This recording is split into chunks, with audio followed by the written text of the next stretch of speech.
shines. Feel the rush as the reels spin. Breathe in our serene spa. Savor each bite in our award-winning steakhouse. And recharge in the comfort of our luxurious hotel. Cache Creek Casino Resort, proud partner of your Golden State Warriors. Please play responsibly. What's up, Dub Nation? Do you want to get cash back on Warriors gear? All you have to do is sign up at Rakuten.com/Warriors, where you can earn 10% cash back in store and online at Warriors Shop. Once you're a member, shop your favorite stores like Fanatics and Ticketmaster and watch the cash back add up in your account. Rakuten is the most rewarding way for you to shop and maximize your savings. Join Rakuten for free today at Rakuten.com/Warriors or download the Rakuten app. That's RAKUTEN. Thanks for showing up, Dub Nation. Nothing beats catching your Warriors live, and nobody knows that better than you. So next time you want to hit up a game, Ticketmaster's got your back. As the official ticket marketplace of the Warriors and the NBA, even if you're headed to the game last minute, Ticketmaster gets you to the game so you can experience all the sights, sounds, and styles in person. Keep putting that jersey collection to use and get Warriors tickets today at Ticketmaster. Get tickets at Ticketmaster.com/Warriors. See you courtside again soon, Dub Nation. Hey, Dub Nation. If you're traveling to cheer on the Warriors this season, then the most important thing to pack is the United Airlines app. You can track your bags, change your flight or your seat, get a personalized map of the airport terminal, even talk to a live customer service agent. It's like having a travel agent in the palm of your hand for free. And yeah, that technically makes it a free agent. Download the United app and book your next trip today. United, proud to be the official airline of the Golden State Warriors. To Curry, pump fake, fly-by, three ball, got it with the buzzer sounding! You've been listening to Golden State Warriors basketball on the Warriors Radio Network. Presented by United Airlines. For tickets, visit Warriors.com or call 888-GSW-HOOP. You wish you were here.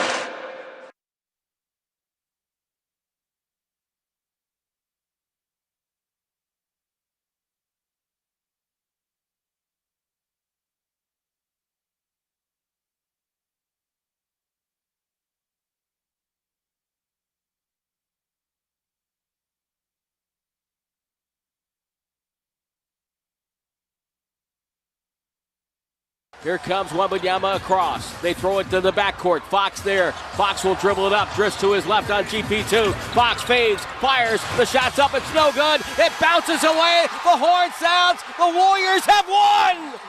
Golden State has swept the two-game series in San Antonio in sensational fashion. You won't find two better regular season games on the NBA calendar this year. The Warriors come out and hug number 30.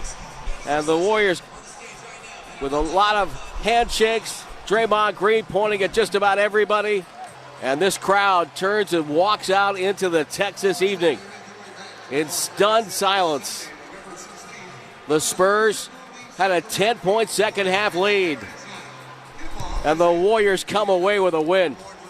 What a magical couple of ball games we have witnessed here in San Antonio. It's the Steph Curry show in San Antonio, part 2. You know, Tim Roy said something right there, and I'm glad that the San Antonio crowd was stunned as they were leaving the arena, because I think everybody who watched that game, Steph has done incredible things throughout his career. He has won championships. He has delivered victory from the jaws of defeat. He has hit the most threes in the history of basketball. He himself continues to move into historical places night in and night out. But the thing that he always somehow continues to do, despite you seeing the same thing over and over again, which is him put on sensational performance after sensational performance, is he continues to stun you. I was left stunned watching that basketball game one game, I should say, after he scored 46 points. This is Warriors wrap-up on 95.7 The Game.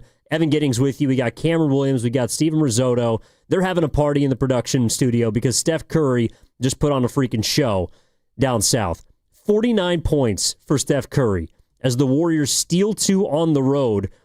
A few days after, we thought this season was heading in the wrong direction.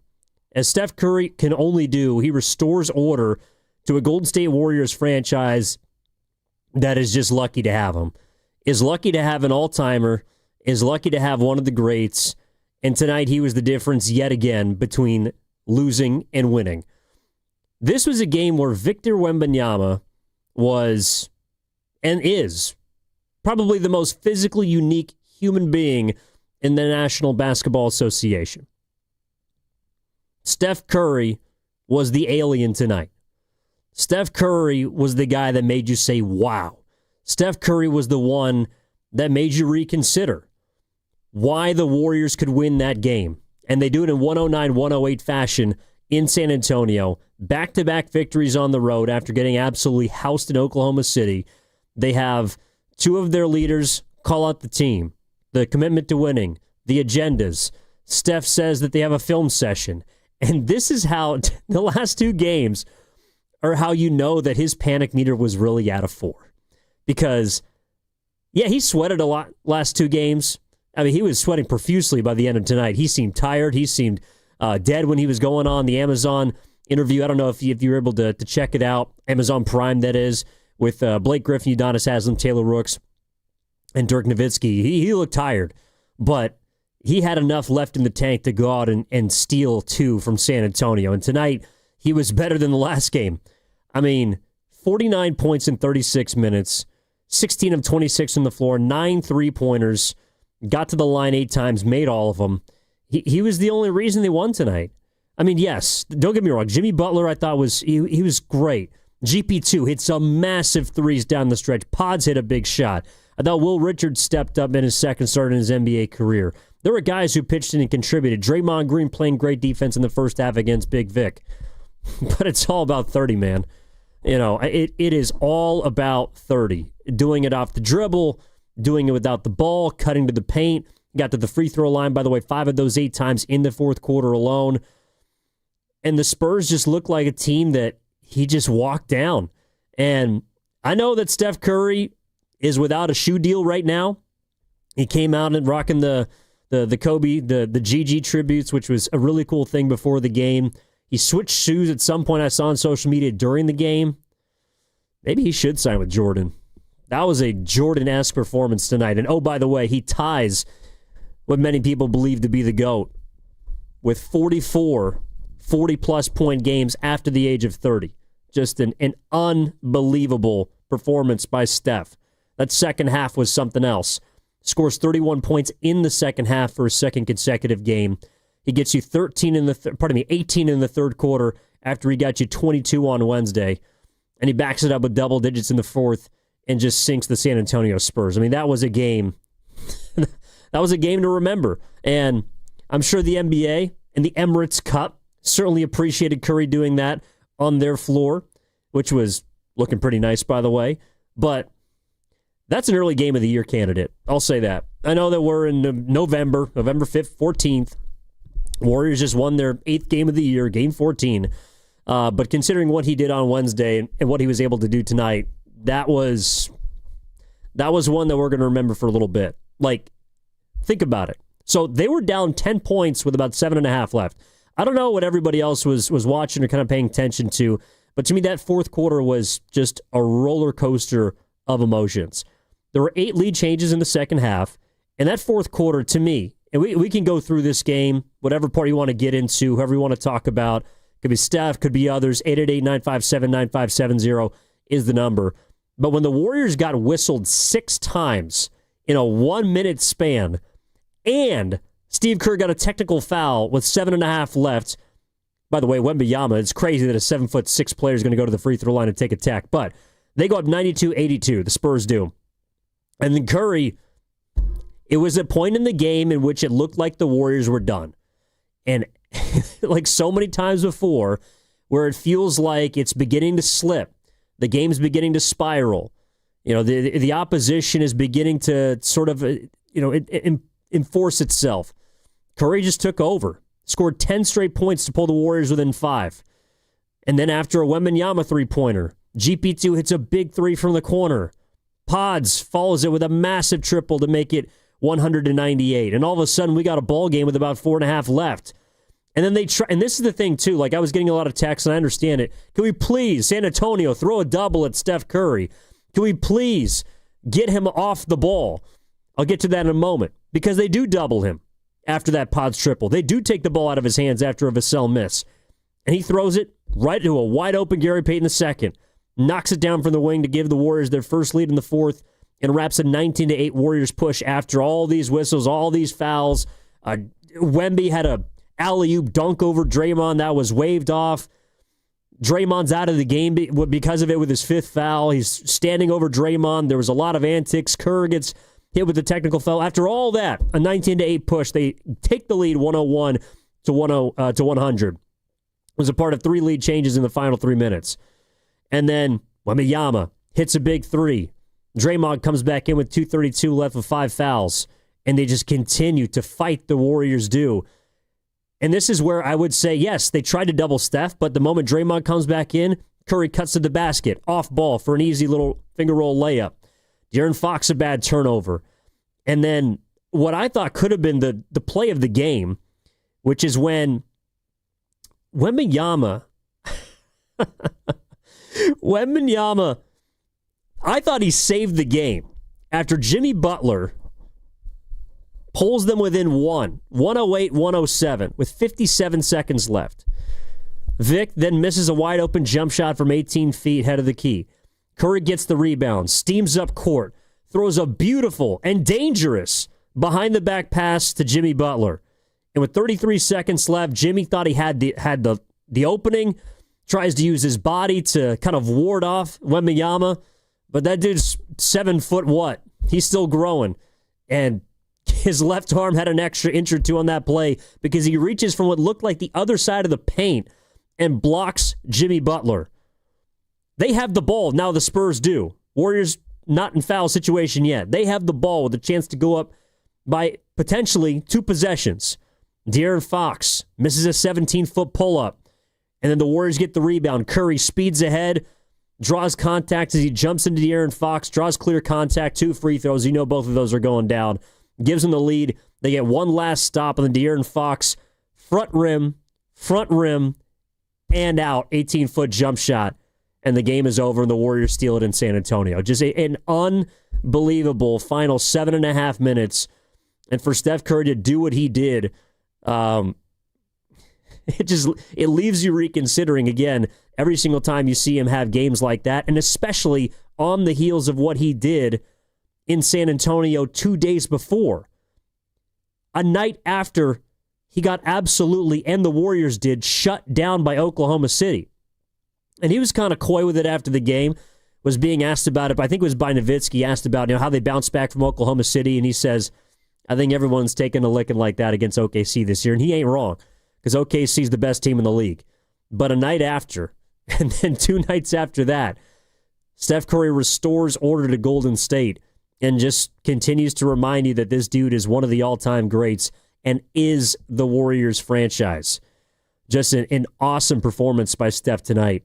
And an unbelievable game, again, on the heels of another game. 46 points into 49. He's the only player in a 2-game span beyond the age of 37 to score more than 89 points in a game. He'd done it before last year when he had 52 and 37. That was Orlando into Brooklyn last year in April of 2025. LeBron's done it, MJ's done it, and now Curry outdid himself by scoring a combined 95 points in a 2-game span after the age of 37. He just continues to defy Father Time, and it's pretty unbelievable. All right, you're listening to 95.7 The Game, KGMZ FM and HD1 San Francisco, and Odyssey Sports Station, always live on the free Odyssey app, and now broadcasting live from the Laughing Monk Studios. Warriors win in San Antonio. Final score, 109-108. This is Warriors Wrap-Up. My name is Evan Giddings, and we're taking your calls at 888-957-9570. Let's go out to Miguel, who's in Hayward. Miguel, talk to me, man. What's going on? How's your Friday night? Oh, man, it's awesome, bro. I mean, I couldn't wait for this game on Amazon Prime. This game was history. You know, like, you wasn't watching this game, you missed out. Curry shot 49 points. You know, we needed it. You know, we needed this second game to win it for us, fans, everybody from the Bay, because I was getting kind of mad a couple of days. The people from the morning rose, I think it was the old school Joe. He was saying that he would trade Draymond Green, a couple more players. And I was mad about that because I'm like, bro, you're an OG. How are you gonna say that knowing that Draymond Green and Curry and Klay Thompson, and I can name more people that brought you 4 championships. Like, come on now, but that's a different subject. But you know what? This game was beautiful. Curry did history again. And the way they interview him, man, it's like, man, you're watching history. And Draymond Green, if it wasn't for Draymond Green, we would have never won this game, period. And then one more thing. I love y'all show. You guys keep on doing what you guys are doing. And I couldn't wait till you guys to be on live. I'm watching you on YouTube right now with your blue jacket. You have a good night, brother. From the haystack. Thanks, Miguel. Appreciate you, man.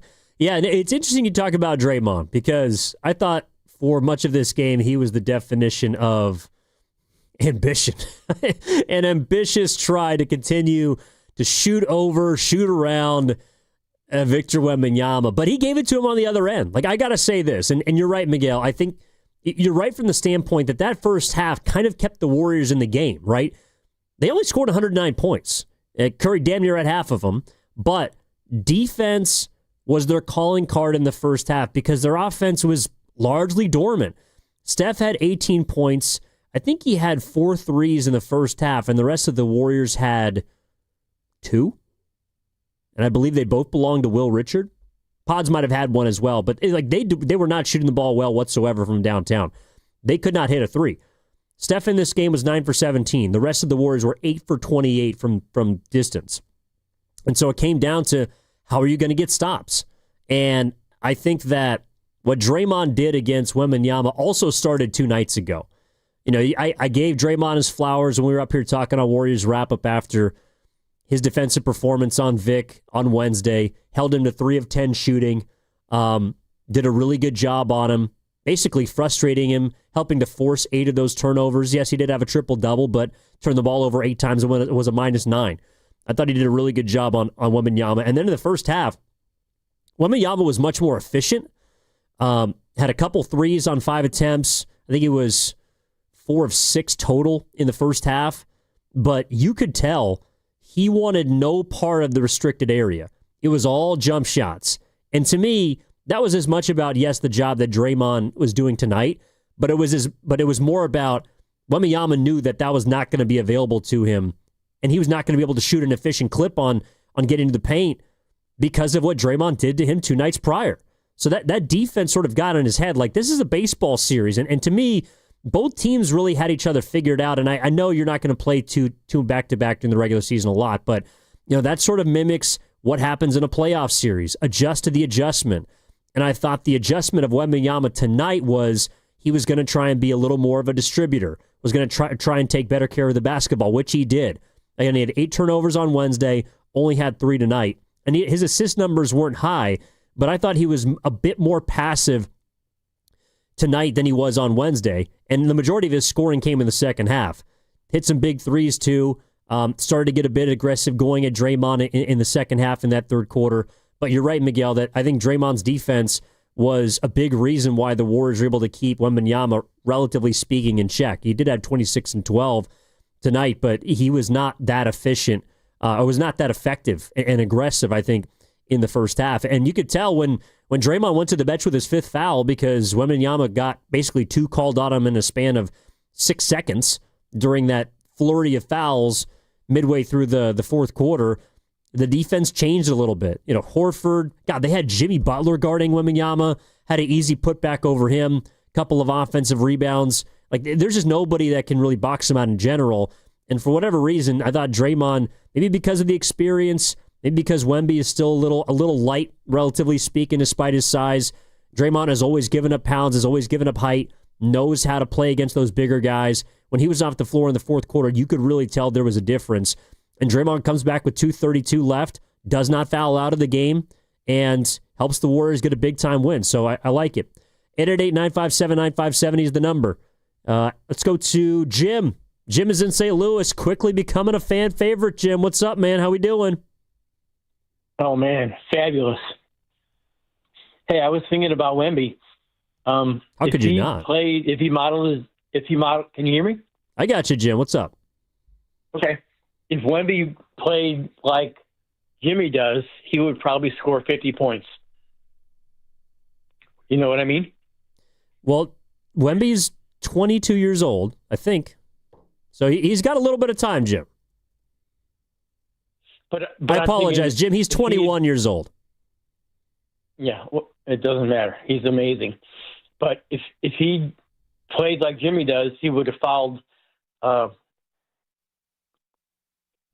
Green out by halftime. Yeah. He would have fouled them out by halftime. He shoots from outside too much. No, you're right, Jim. But do you think that is all? You think these are the kinds of games that can help him get to that next level? By the age of 25, he's going to be unbelievable. Yeah, it's crazy. He'll get bigger and stronger. I mean, width-wise. Yeah, he might get taller, Jim. Yeah. But another thing is, what about Antetokounmpo? Well, so actually, it's funny you mentioned that, Jim. What do you give me for this? And maybe some people in our chat can chime in as well as the Boxer and Gerson work injury attorneys text line. I feel like Wemby is a combination of Durant and Giannis, but he's 7'5". Yeah. You like that? But it seems like Wemby's better than Antetokounmpo. Thanks for the call, Jim. I think he could be on his way to getting there. Now, Giannis is a multi-time MVP and an NBA champion, so Wembanyama's got a lot to prove. But I'm with you. I mean, this guy is already averaging like 3.5 blocks a game, and appreciate the call, Jim. Don't be a stranger. You know, you're right. Like when Wembanyama puts on a little more beef, when he learns how to play and kind of dominate, be a bit more physical, he's going to be unstoppable. But he's 21 years old. 21. I don't know what you were doing when you were 21. I'm not talking to you specifically, Jim. I'm talking to everybody out there. I don't know what you were doing when you were 21. I was still figuring out how to bake chicken properly. Like I was still trying to figure out how to do my taxes. I was still trying to figure out how to do a lot of things. Wembanyama is scoring almost 30 points a game, averaging 12.5 rebounds a night, nearly 4 blocks, and he's on a team that has 8 wins in its first 12. I think he's doing just fine. Yeah. Yeah, that's right. I was maybe a little behind the 8 ball when I was 21 years old. So the thing is, too, like, Wemby is a freak. He's freakier than Giannis. That's his nickname. Shout out Tim Lincecum. Victor Wembanyama is maybe the most uniquely physical player I have ever seen. You know, I never had a chance to watch Wilt Chamberlain at a time where there just weren't guys like him. I never even saw young Shaq. You know, Ralph Sampson, 7'4", played for the Rockets back in the 80s. There have been physical specimens before. I've never been alive to watch them. Wemby is the one guy who I would consider the most unique. But not tonight. Not tonight. That was Steph Curry. In a game where Wemby played, Curry was the alien because he scored 49 points on the heels of scoring 46. He stole 2 games in San Antonio for the Warriors and snatched victory from the jaws of defeat, restoring order to a franchise that at 6-6 had people talking after the games. Curry himself was trying to fall on the sword. It was in disarray. He's doing things that only Michael Jordan has done at his age. He's defying Father Time. And for him to go 10 of 17 in the second half for 31 points, to go on a personal 10-0 run when the game was largely looking like it was going to swing in the way of the Spurs. Just again, he continues to stun you when you think you've seen it all.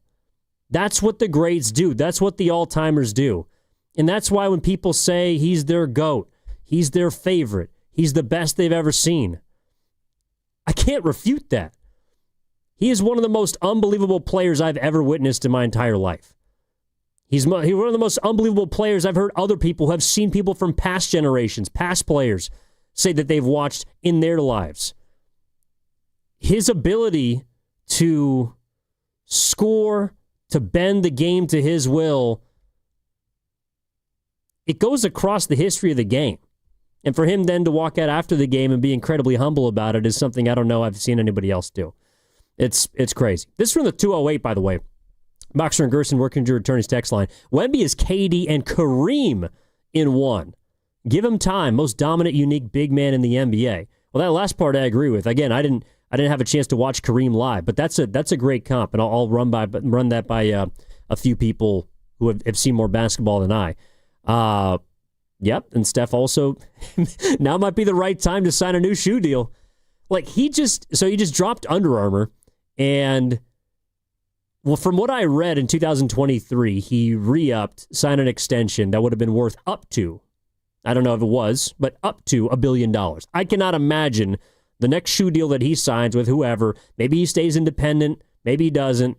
I cannot imagine what that next shoe deal is going to be for a guy like Steph Curry, because this is the thing, too. I don't know if anybody was watching this game and sort of felt the same way, but the last two nights, like, Wemby and Steph have now had multiple duels in which Curry has gotten the best of him, and it all stems back from the gold medal game in the summer 2 years ago, or last summer, I should say, in the Olympics.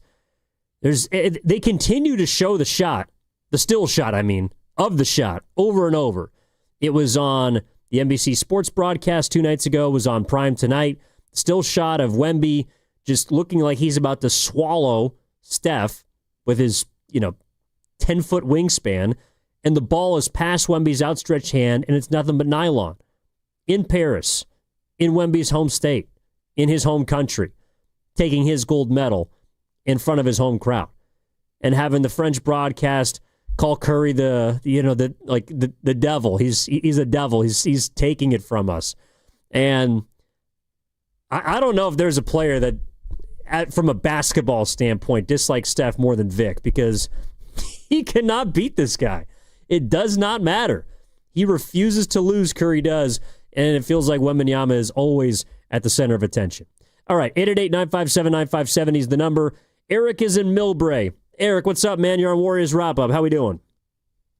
Hey, what's going on, man? Yeah, the Warriors and Spurs play some incredible games going back to last year, man. Just another classic tonight. If you're the Spurs, man, you're gut-wrenched. You kick this one away. A lot like the Warriors, where you had a game control and you gave it away in the last couple minutes. Curry, what can you say, man? He's 1-1. Just another iconic performance showing the young fella, Wembanyama, you're not the face of the league just yet. Let me show you a little thing, youngster fella. So if he wants to be the next dominant face of the league like Curry has been, you got to be able to take over the game in crunch time. And for some reason against the Warriors, he really hasn't. I know he made some big-time plays down the stretch, but I don't think he made the plays down into the final minutes of the game to really take it from the Warriors. So I think he's going to be a dominant force for the next decade plus, but I don't think he's there just quite yet. And Curry just showing him that what you got to do. But as far as pod, so many clutch performances down the stretch, their pods hitting that big-time shot there, Jimmy buckets, and Draymond plays Wembanyama as good as you can. As great as he is, he really doesn't, dominate the Warriors like he does the rest of the league. So Draymond just showing what he's still a defensive force there to be able to contain a damn alien like Wembanyama is, and to really hold him for us as much as you can, and to get. Oh, we lost him. Sorry about that, Eric. Yeah, but I mean, point taken. And if you want to call back and finish your thought, please do. But yeah, I mean, Wemby's going to be fine. But that's why, like, again, I haven't seen as much basketball as others out there. But from everything that I've read, games that I've gone back and watched, along with the documentaries and footage and the way that people talk about and revere the competitive nature of Michael Jordan, there's always this feeling that it doesn't matter how many points he's down, what situation of the game, that his team is going to win.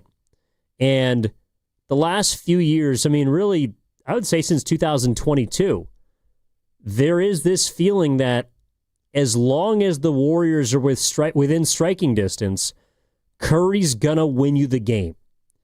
That he can sort of, again, just bend a game to his will because of his ability to shoot at his advanced stage, his ridiculous stamina.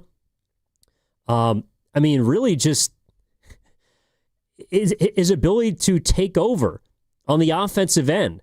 And as long as you give him a chance by getting enough stops, by helping him out when he, God forbid, he doesn't have the ball and is scoring, you can knock down a couple shots the way that GP2 did tonight, the way that Pods did tonight in the fourth quarter. Jimmy Butler obviously gave him some big assistance.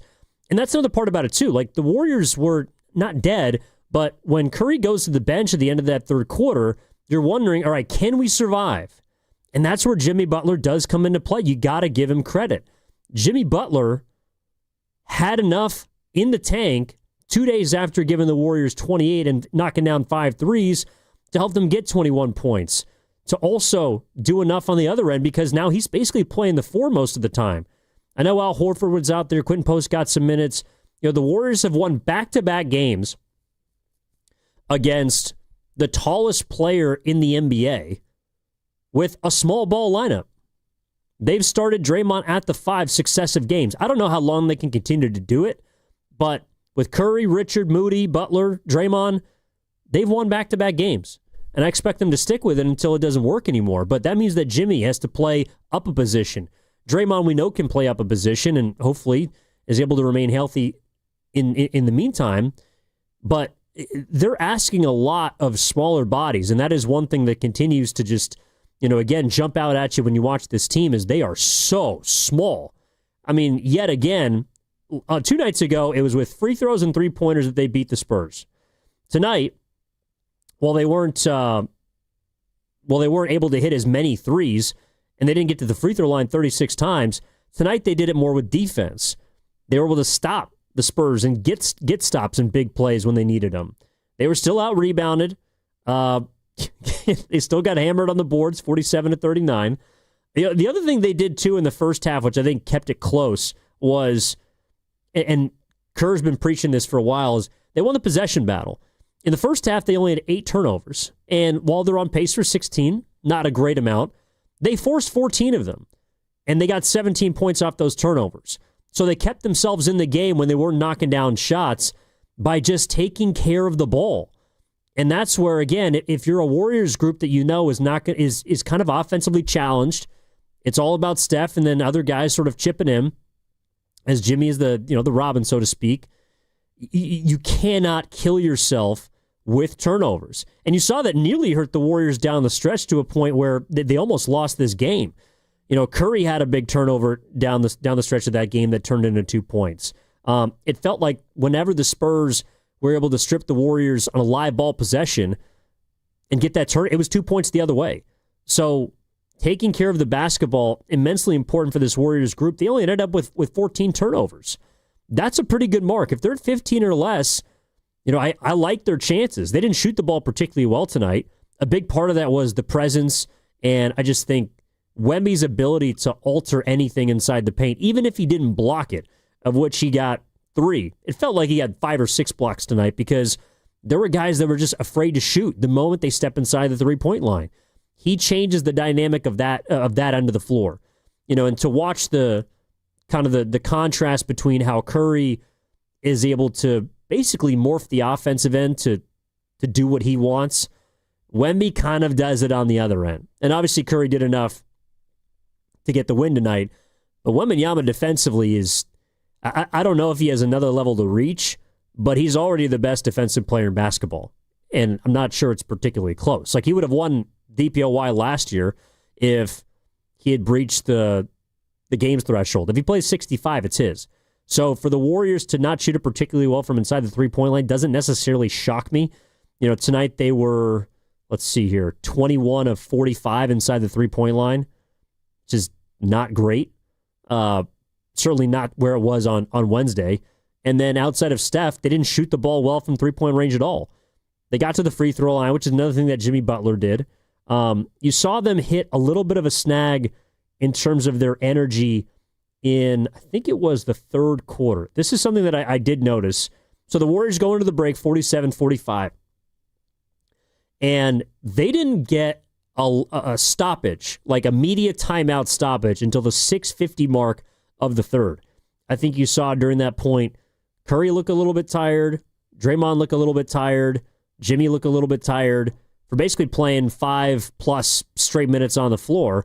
And then once they got that stoppage, it allowed Curry to sort of calm himself, get himself going.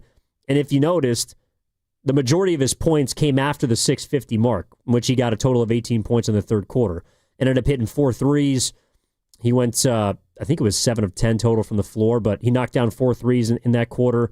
Jimmy was playing with a lot more patience, especially down the stretch, and they kept it just within striking distance.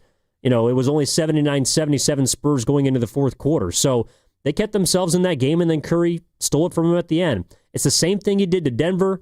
It's the same thing that they did 2 nights ago against the Spurs. It's the same thing they did tonight against San Antonio. If the game is within reach, because of Steph Curry, the Warriors feel like they have the best chance to win the game. And that's why, as much as I understand all of the arguments against the Warriors to go and win a championship and hoist a 5th title, they're too old, they're not going to make it to the finish line, you know, they can't do this every single night. I hear you. I get it. But I think you can also look at the last 2 nights as evidence that if they get into a postseason series, again, you don't have to win 50 over 82 games. You got to win 4 games over 7. And if I got 30 on my team and 30's healthy, I can't count them out. Like, that's a game where anybody who was betting the Spurs tonight, like, you had the right bet. That was the right bet. Curry was the reason why your bet was wrong, if that makes sense. You cannot bet against him. And that's why I'm going to talk about this tomorrow with my guy Dan DeBone on Warriors This Week from 9 to noon. Hope you guys are going to chime in and tap in for it. And we're going to talk about the age and all the things we saw and some of the weaknesses of the Warriors, and I get it. But because of that guy, it is really difficult for me to count this team out, even at age 37. Again, this is the 44th time he's scored 40-plus points past the age of 30. That's the most, along with Michael Jordan. Across a 2-game span, he scored 95 points, breaking his own 2-game record of 89 points, of which he previously shared with Michael Jordan and LeBron James. He's doing stuff at his age that people have just not done before. That's where he continues to further his legacy. And if he furthers it more by going deep into the postseason, I think it's going to be damn hard for this team to win a title, but I can't dismiss it because of nights like tonight. I can't do it. And you can tell me I'm crazy.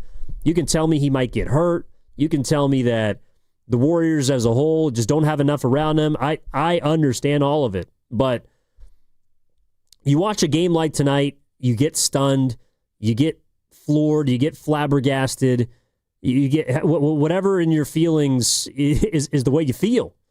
Whatever emotions watching the end of that game that is just a roller coaster ride in the fourth quarter was a really good game. It was a great basketball game. It leaves you feeling like the Warriors can, on a given night, be world beaters. And that's absolutely something that is a positive sign. All right, we're going to hear from Steve Kerr in just a moment. I'm going to take us up until about 11 o'clock, Cam, so I'll riff here for a few minutes, get some few messages, and also read a couple from our YouTube chat brought to you by First NorCal Credit Union. First from the Boxer and Gerson work injury attorneys text line. For the 224, Road Warriors are back sweeping Spurs and found their form away from Chase. Well, this reminds me of something that someone said in our YouTube chat, which I get. Didn't the Warriors have a losing streak in San Antonio for like 20 years? It led up into, they hadn't won in San Antonio, I want to say until, it had to be back when like Steiny was covering the team, up until the 2013 playoffs. I want to say game 2. Klay Thompson had that big first half. They won game 2 on the heels of game 1 when Curry, in the second round of the Western Conference playoffs, went for 44 in overtime. They lost that game on a Ginobili go-ahead 3, and then game 2 they came back and beat the Spurs in San Antonio. And I think that was the first time they won in San Antonio in like decades. This place used to be a house of horrors for them. And for them to go into there and to win back-to-back nights, I thought was impressive, considering, number one, the Spurs are a good team. Sure, they're young, and I think the Warriors kind of have that mental edge over a younger group like San Antonio. It's got to be ridiculously frustrating when Steph is Steph and the former clutch player of the year, De'Aaron Fox, can't knock down a jump shot late in the game. Emphasis on clutch. That's got to be frustrating. But also, too, the Warriors had lost 6 consecutive road games. They had not been a good road team whatsoever. And outside of opening night, it wasn't that they just, lost on the road. Like, they've been bad. They got kind of, I think, handled by Milwaukee. They blew the game against Indiana. They got dominated by Denver. They got absolutely wrecked by Oklahoma. Like, there's some bad losses on the road prior to these 2 games. And that's why, in addition to Steph doing what he did and scoring 46 and 49, it was really important for them to restore, I think, some, not just faith in the fan base, but also in themselves. Like, that's why you can't come out and say something like, our panic meter's at a 4 after Draymond's calling out personal agendas, Jimmy is doing it without doing it, but pointing fingers, and say that in a film session, we were all pretty much chill. It's early in the season. That's not what I heard after Oklahoma City. And Steph Curry just sort of restores the balance with 2 big games, 2 big wins. You play New Orleans on Sunday, which you would hope could be a gettable game. And then you finish out your road trip with a tough back-to-back. But like you had a 3-1 week. You had a 3-1 week, and you have started the road 2-1 on possibly your toughest road trip of the season. These are big wins that you weren't necessarily expecting to get. And when you look at what the rest of this road trip can be now, with where you're looking at headed home, like, honestly, I thought the Warriors, if they were going to be 8-9 coming back, that wouldn't be a bad position. Oklahoma City, San Antonio twice, Orlando, Miami on a back-to-back. If you're 8-9 coming back home after going 2-3 on the road, or 2-4 on the road, that's not an awful place given your competition. Now you guarantee yourself 2 wins already that you weren't necessarily sure you were going to get. So I think the Warriors in a really nice spot. Obviously, the big reason is Curry, and what he continues to do at this age is just simply unbelievable. All right, 888-957-9570 is the number. Boxer and Gerson, work injury attorneys text line as well. We're going to hear from Steve Kerr when we come back. If you want to get your calls in, we're going up until 11 p.m. here on a Friday night. Then I got to get some sleep. I'm sure you all do too. But we're riding the emotional high that is Steph Curry and the Warriors right now. We're going to take that adrenaline until 11 o'clock. We'll step aside currently, be back on the other side on Warriors Wrap Up here on 95.7 The Game. What's your financial future look like? At Pettinelli Financial Partners, we help you shape it. Whether you're planning for retirement, buying a home, or saving for something special, our professionals are here to provide clear guidance and smart strategies. Visit PettinelliFP.com today and take the first step toward a more secure financial future. The financial consultants at Pettinelli Financial Partners are registered representatives with and securities offered through LPL Financial, member FINRA SIPC. Investment advice offered through Stratos Wealth Partners, a registered investment advisor. Stratos and Pettinelli are separate entities from LPL Financial. Pros don't just show up. They prove how it's done, with precision and without shortcuts. Makita tools are built the same way, with a dedication to lasting quality, trusted performance, and results that reward your effort year after year. When the job calls for the best, call on Makita. Built to be the best. Available at the Home Depot. Think about it. You take thousands of steps every day. Shouldn't every single one of them feel amazing?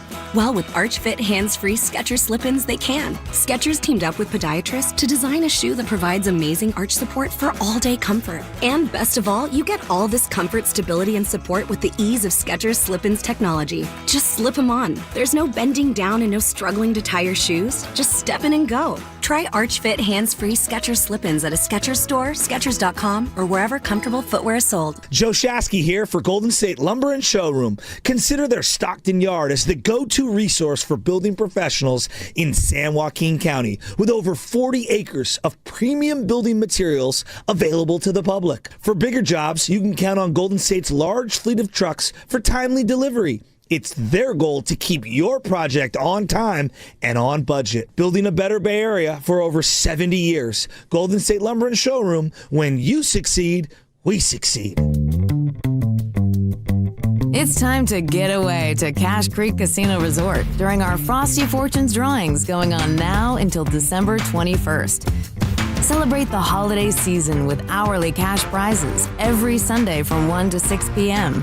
And don't miss the grand prize drawing at 7 p.m. where you could win up to $25,000 cash. Get away today and cash in at Cache Creek Casino Resort. Hey, it's your boy Guru. Every time we put a rat on the table during our show, it's brought to you by Atco Pest Control. Atco Pest Control is a family-owned local business proud to provide pest control in the Bay Area for over 35 years. Atco uses natural methods to give you a peace of mind and keep your family out of harm's way. Quality pest control doesn't have to empty your savings either. Don't wait. Go to AtcoPestControl.com for all your pest control needs. They got you covered. Injured at work? Don't wait. Every day you delay can mean lost wages, delayed medical care, and more stress for your family. At Boxer & Gerson, we fight for people just like you. Construction workers, delivery drivers, factory workers, restaurant staff, hardworking folks who get hurt just trying to earn a living. We won't back down. We get results. You work hard, you deserve real help. Call Boxer & Gerson now at 510-835-8870 or visit BoxerLaw.com. The consultation is free, but waiting could cost you. Boxer & Gerson. Justice for workers. 1-877 Cards for Kids. KARS Cards for Kids. 1-877 Cards for Kids. Donate your card today. 1-877 Cars for Kids. KARS Cars for Kids. 1-877 Cars for Kids. Donate your car today. Ready to get rid of that old car? Donate it to Cars for Kids. Call 1-877-CARS for Kids to reach a friendly live agent. Donation's super easy, and your car can be picked up as soon as tomorrow. Call us now, 1-877-CARS for Kids. That's Cars with a K to donate your car today. 1-877 Cars for Kids. Donate your car today. Did you know you can donate real estate too? Go to carsforkids.org. That's carsforkids.org. If you've been diagnosed with moderate to severe plaque psoriasis, this is what it sounds like to be 1,000,000 miles away. Imagine being 1,000,000 miles away. Tremfya guselkumab, taken by injection, is a prescription medicine for adults with moderate to severe plaque psoriasis who may benefit from taking injections or pills or phototherapy. With Tremfya, clearer skin is possible. In clinical trials, at least 70% of patients saw at least 90% clearer skin at 16 weeks. Results may vary. Tremfya is also indicated for adults with active psoriatic arthritis. Serious allergic reactions and increased risk of infections and liver problems may occur. Before treatment, your doctor should check you for infections and tuberculosis. Tell your doctor if you have an infection, flu-like symptoms, or if you need a vaccine. Ask your doctor about Tremfya. Call 1-800-526-7736 or visit Tremfya.com. Payton collides with Castle. Pajemski gets it to Horford to Curry. Curry to Pajemski inside to Butler. Left corner Payton rotates back to Curry. Good closeout by Sohan. Dribble drive by Curry. Steps back, fades into a two. Got another one! Oh my goodness! It's the Curry Show here in San Antonio. Now back to Warriors Wrap Up on 95.7 The Game. It sure was, Tim Roy. It sure was. On the call, as he always is and has been. This is his 31st season. Just like Curry, aging like fine wine. After a 109-108 win for the Warriors. Steph Curry just utterly sensational tonight. One of those kinds of, even at his age, I know that he's got all the belts, he's got rings, he's got trophies, he's got medals.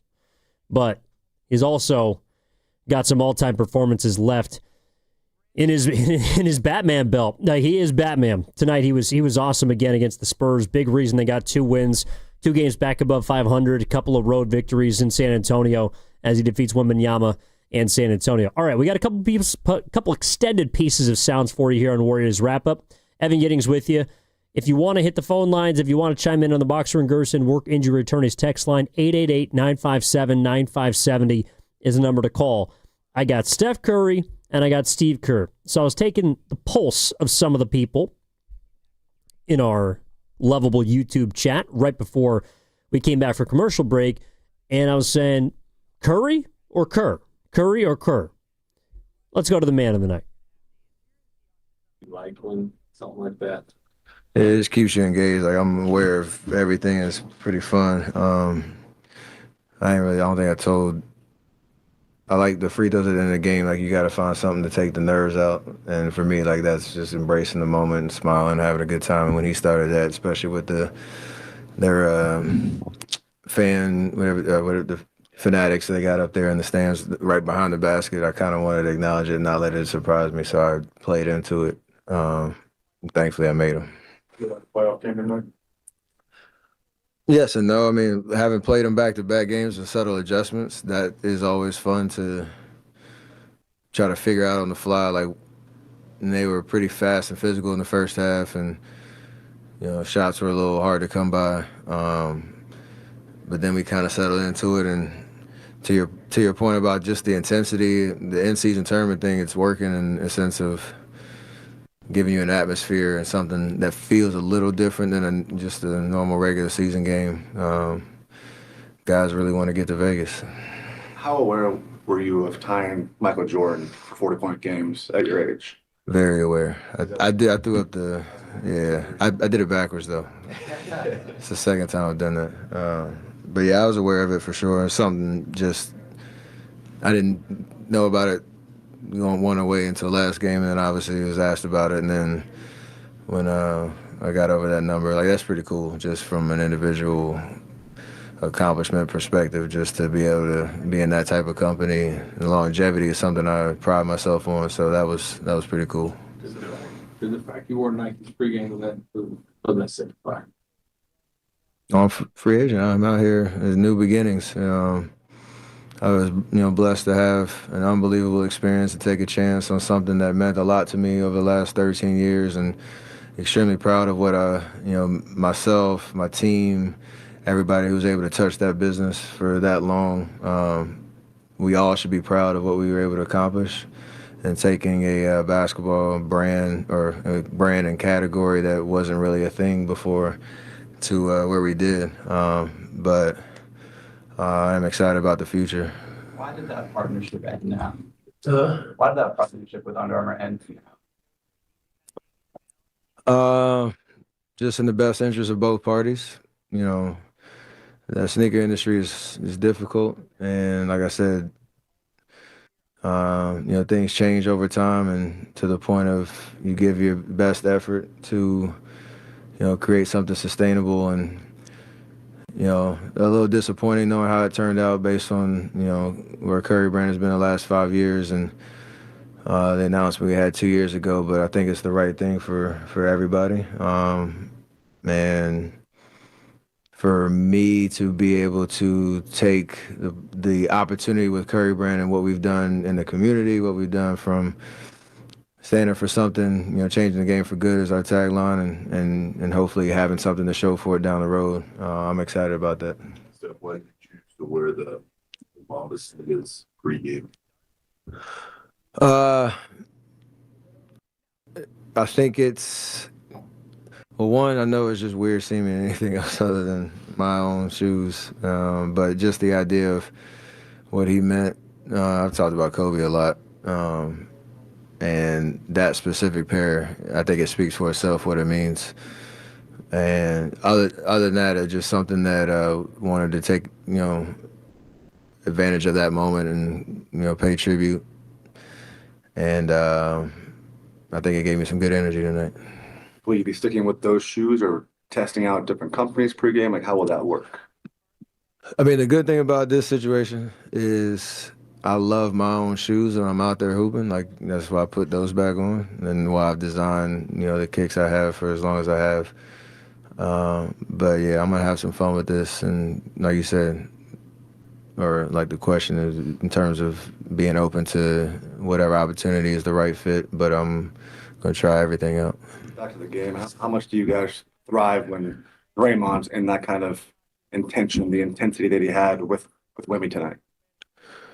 I mean, he takes those challenges on, and the idea of he's not afraid of any moment or anybody on the other side.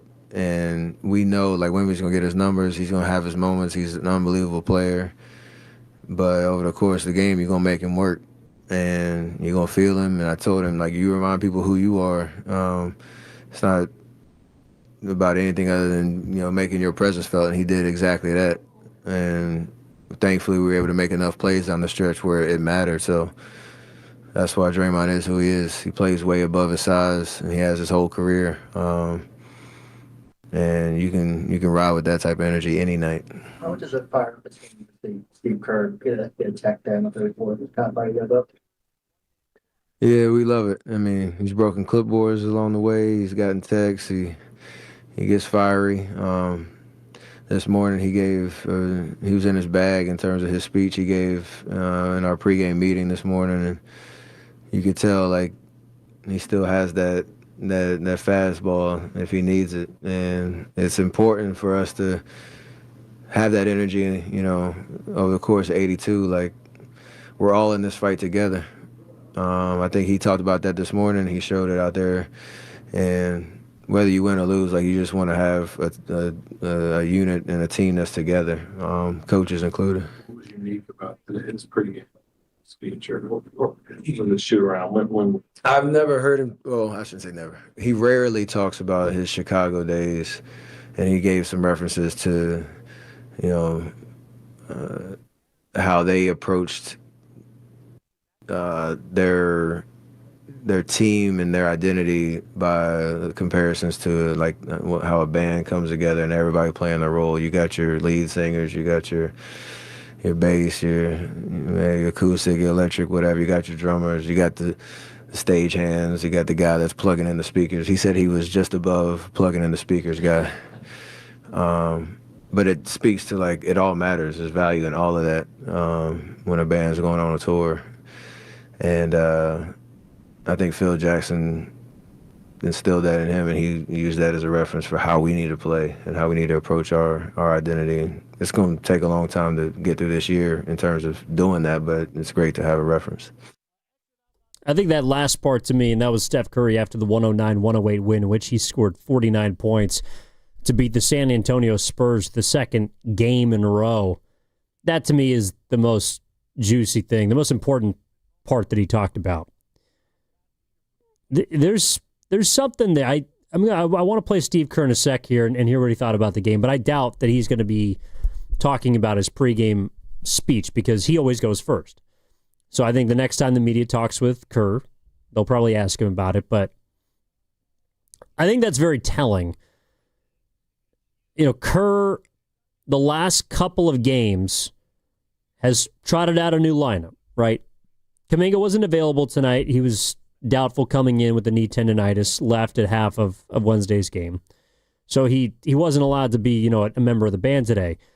But I think what Kerr is trying to get this team to figure out is just where to fall, where they need to be, and what kind of team they want this season. How do they want to reflect this year? Like, this year is potentially the last best chance the Warriors have to do some damage. I'm not going to say win a championship because that's 6 months away, but do some damage, right? Curry's 37, Jimmy's 36, Draymond's 35. Both those guys, I think, are showing more age than Curry, but the fact remains that there's a lot that could happen after this summer, and that also includes the head coach. Steve Kerr's only got 1 year left. And I think that he wants to go out on his terms one way or another. I don't know if he'll be back next year. I don't know if he won't. But if this is indeed his last season, to kind of use the analogy, it sounded like Curry was saying that he relayed, he wants to go out conducting his band, right? He knows that Steph is Michael Jackson. And everyone else, you got your background singers, you got your musicians, maybe you got your promoters, you got the guy plugging in the amp, which he said he was on those Bulls championship teams. He's obviously being a little self-deprecating there because he had a bigger role than that. But he wants to go out with his band. And that's really interesting to me because you can kind of tell that this team that's played the last two nights, the lineup that he started, even I would say that the style of play, right? Protecting the basketball, trying to play with some pace, but making sure Curry's the focus. Jimmy Butler also has right now with this starting lineup a little more of what he needs, leaning more into Draymond Green, who, if you read a story today from Danny Emmerman of the SF Standard, described the defense really being Draymond dependent, right? They're the second rated defensive team per 100 possessions when Draymond's on the floor, 29th when he's been off the floor so far this season. And between those three guys, or among those three guys, so that's the core of the band. And then the other guys have to sort of figure out where they fall. And a lot of guys are in positions where they just got paid, like Jonathan Kuminga. 2 summers ago, Moses Moody got paid. Not as much, but got an extension. Brandon Pajemski has a chance to get paid this upcoming summer. Al Horford is a guy that they just brought in. You know, this might be Garrett Payton II's last year with the team. The Anthony Melton, like, there are a lot of different guys, and everyone has their own agendas. Everyone has their own personal interests, and everyone is trying to accomplish something. But I think with Steve Kerr, when I heard Curry sort of relay there, is a glimpse into what he's trying to do to get this specific team to play music as one. And on a night like tonight, it's mainly because of Curry. But this isn't going to happen every single night. Curry's not always going to be able to bail you out with 46 and 49 and 31 points in consecutive second halves. This is a team that's going to have to play more as a unit, and I don't think that they've accomplished that. While this was a great game and it was an amazing individual effort, they're going to have to be better than this if they want to accomplish their goals, and I think they understand that. Curry can do this sometimes. Jimmy can do what he did a couple nights ago sometimes. Draymond defensively can do this against Wembanyama sometimes. But as a whole, they're going to need their unit to become better. So what I think that speech, what I'm hearing from Curry say about the speech from this morning is, again, Kerr's trying to put everyone in their proper place so that the band is playing the best music it can. And they got a long ways to go in order to figure that out. Speaking of the head coach, all right, here he is. This is Steve Kerr. We're going to play this. A couple more minutes to react after that, and then we'll get you out of here at 11 o'clock. Here's Steve Kerr after the game, after the 109-108 win against the Spurs.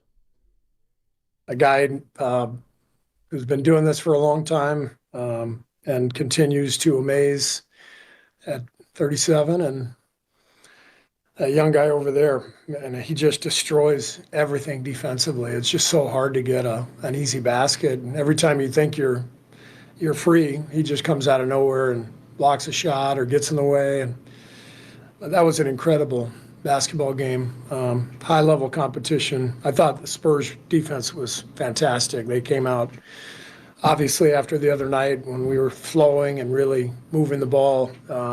They bottled us up pretty well, but really proud of our guys for sticking with it.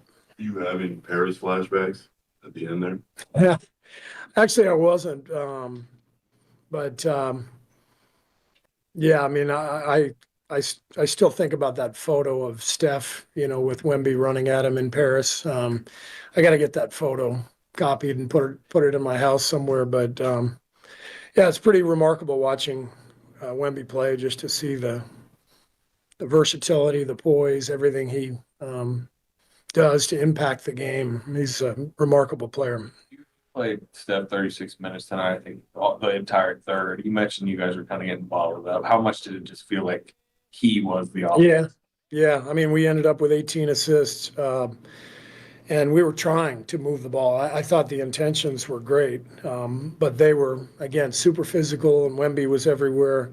We just couldn't really get our offense going, and felt like we were going to have to ride him a few extra minutes, and we didn't plan on playing him the whole third. I tried to take him out with about 2 minutes left, but there was no stoppage in play, and he played the last 8. But you can see the difference, in his rhythm, his conditioning, now after being out for a week, and I think in some ways that helped his legs, but he needed a couple of games to get the conditioning and the rhythm back. But Yeah, that was an incredible performance. How important is it to see the response from this team, these back-to-back games after the loss in OKC against another great team like the Spurs?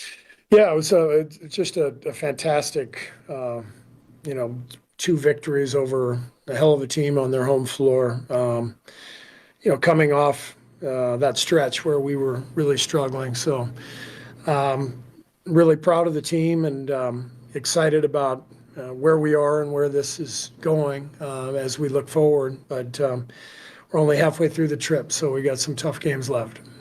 Draymond's defense tonight on Sunday. He did everything he possibly could. Draymond is always going to battle, and he's one of the great competitors I've ever been around. And obviously, you know, he was getting pretty emotional out there. It was a battle, and you know, he got the 5th foul, and we took him out, and then, you know, Al came in, did a really good job. Draymond came to me at the timeout at 3 minutes, and he said, "Hey, if that group's rolling, you want to stay with them, stay with them." And I felt that way, and I think I played Al, you know, a couple more possessions, and then when they scored, it's like I have to get Draymond back in the game, and you know the way he closed it, beautiful assist to Steph on the out of bounds play, and then you know defensively just doing what he does, that was really impressive. And Steve, when Draymond is like out of his mind and very emotional, is it better to talk to him or just leave him alone? No, he can't hear me when he's like that. But I was kind of out of my mind too. I got a technical too, and we were both pretty emotional during that stretch, and you know the team really did a great job of kind of staying calm and poised, and you know Steph just completely took over. You know, the whole second half. I mean, he was great in the first half too, but you could tell he was just feeling it, and amazing to watch him play. Forced 20+ turnovers. Yeah. How significant was just the defensive effort as a collective? Yeah, I mean, it feels different when Gary is, you know, playing like he has the last couple games, and you know, and we're giving him those minutes to pressure the ball, but also to contribute, you know, to the overall defense. He's a brilliant defender, and you know, he obviously hit a couple of huge threes, but I think overall the defense has really stepped up the last couple of games, but the offense has helped the defense by taking better care of the ball and having better possessions. Even though we struggled to make shots tonight, I liked our possessions, but they were so physical and we couldn't get past them. It felt like we had 7 or 8 possessions that went down to the last second of the shot clock, and we just couldn't do much with them other than and Steph and Jimmy. So we kept going to those two, obviously, but even then it was really tough. Steps to the line, you know, 6 seconds left, has to hit both. Is any part of you like nervous or wondering if he might make? I'm nervous, but I'm not wondering if he's going to make them or not. You know, I mean, it's obviously game on the line, and you know, for him to step up there and knock him down, I think everybody expects it, but we shouldn't take that for granted. You know, that's pressure time, and he just calmly stepped up and knocked him down, and we all expected that, but that's who he is. Between the intensity and the adjustments, did these 2 games feel like a mini playoff series? Yeah, for sure. I mean, obviously they're a rising, you know, young team, talented, well coached, and really defensive minded. I thought they came out with a really physical mindset tonight to take us out of our patterns and to try to put pressure on us, and they did it. They did a really good job of that. So it did feel like a playoff game, especially tonight. The other night, you know, it was a little different. It was a little looser, a little freer, and tonight felt more like the physicality of the playoffs. After Steph's go-ahead free throws, what were you expecting them to do on the final second? Well, I thought they might go to Wembanyama, but you know, Draymond with 6 seconds left, Draymond's physicality and his ability to get underneath Wemby, I understood why they went to Fox. I mean, he was having a great game, and there's enough time where he can attack and dribble. Moses and Gary executed the switch really well, and we forced a tough shot.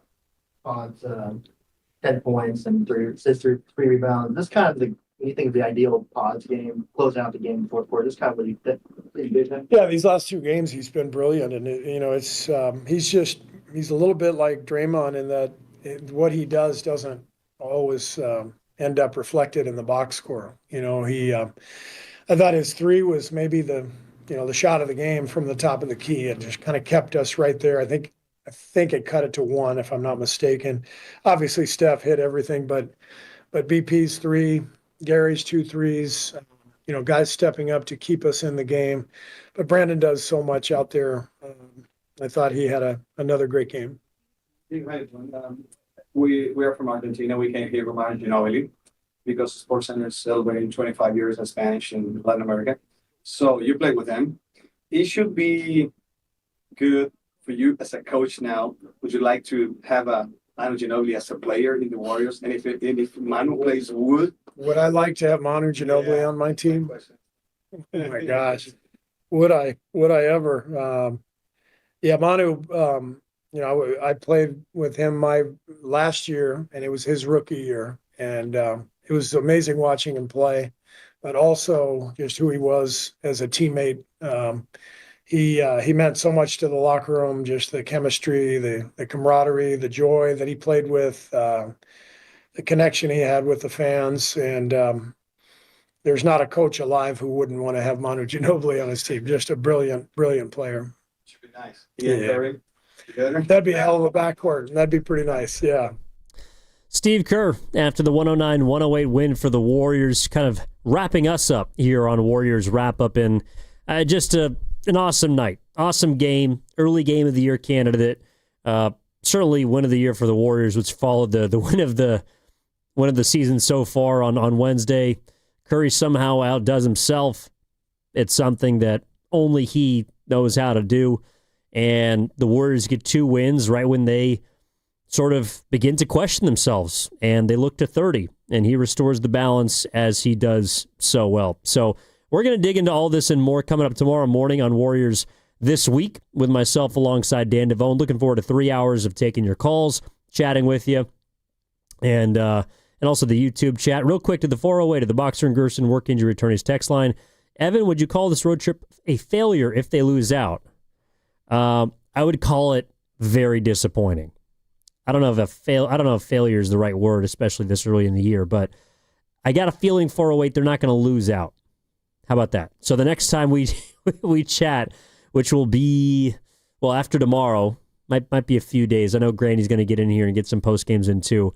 I think the next time we chat, we won't be talking about a failure of a road trip because, again, like I told you, if they'd gone 2-4, but they'd lost to, let's say, OKC, both these games against San Antonio because you have the back-to-back and then the 3rd and 4 nights, which is something else we haven't really talked about, and then you lose one of the back-to-backs in Miami or Orlando, both tough places to play, maybe into Miami on the second night, I wouldn't have been shocked. Like if they'd come back home next weekend 8-9, I would not have been surprised, and I also wouldn't have thought that the sky is falling. But they're now 8-6. With 1 win, they guarantee themselves a 500 road trip. And they can do that on Sunday against New Orleans. So, and that's not a very good basketball team. I know they've lost to the Pacers. I know they've lost to the Bucks without Giannis, but I think that's a game that they can get. Because, again, this is a kind of 2-game stretch, a baseball series that restores the faith, restores the balance, and can hopefully be a springboard to some good things for the Warriors. But we'll talk about all that and more coming up tomorrow. Big thank you to our network coordinator, Cameron Williams. Does every single Warriors home game and road game, holds it down for us here in our Laughing Monk studios. Big thank you to Steven Risotto as well, chopping it up for you, getting all that sound you just heard from Kerr, making us sound good on the airwaves. Big thank you to everyone who called in, everyone who texted in on the Boxer and Gerson Working Your Attorneys text line. Big thank you to our YouTube chat, powered by First NorCal Credit Union. My name is Evan Giddings, saying so long, and I'll talk to you tomorrow morning, 9 a.m. for Warriors This Week with my guy Dan Devone. In the meantime, enjoy the rest of your Friday, riding high off a Warriors win. We'll talk to you next time on 95.7 The Game. Nationwide is so much more than a great insurance company. They're one of America's largest financial services companies